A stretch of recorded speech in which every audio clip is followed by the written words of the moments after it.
Hi, I'm Rich Tourino and I'm a co-founder here at Good Fugly. My dad was a really passionate gardener.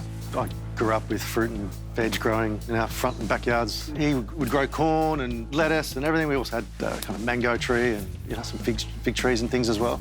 Here at Good Fugly, we curate seasonal boxes of gorgeous fruit and veg that's a little bit wonky. So up to 25% of produce never leaves the farm because it's not pretty enough for supermarkets.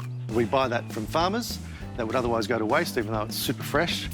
We curate it into kind of really useful fruit and veg boxes for our customers, and we ship it to them every day. I used to work at Go Get Car Share. I was there for about 12 years and left just as the pandemic hit. I was looking around at what I was going to do next, and around that time I found out about this stat that 25% of produce never leaves the farm because it's not pretty enough, and also found that 30% of produce grown across the world is either wasted or lost.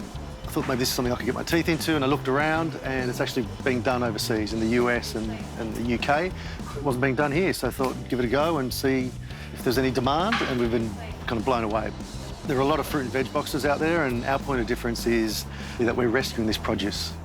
Obviously, the cost of living has been spiking recently, for many reasons, but especially floods. The farmers we work with have been hit by floods like 4 times in the last 18 months, which is terrible. And our box is around kind of 20% more affordable than supermarkets at the moment. Some of the supermarkets sell imperfects, a small range of imperfects that they discount really heavily.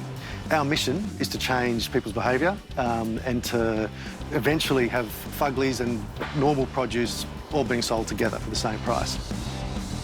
The ongoing challenges is logistics. I talked about the idea with friends of mine, and they were like, you know what, you're not in the fruit and veg game, you're in the logistics game. And so that's always, again, a learning curve, but we're getting better and better at it all the time. Commercial viability is really important in a sustainable business to actually have impact.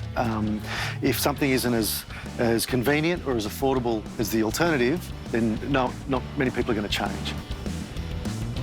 We deliver to all of Greater Sydney. We've just launched in Victoria as well, and we plan to be across the country over the next 12 months. So we're committed to turning Good Fugly into a national brand, and we've kind of recently been through a crowd fund, so now have some funds that we're going to be able to use to expand rapidly.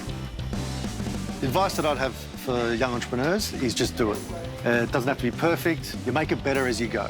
I've spent a long time wanting to set my own thing up, and my partner, when I spoke to her about this, she was like, you know what, just do it. She just wanted me to do one. And if you fail, you fail, but just go for it.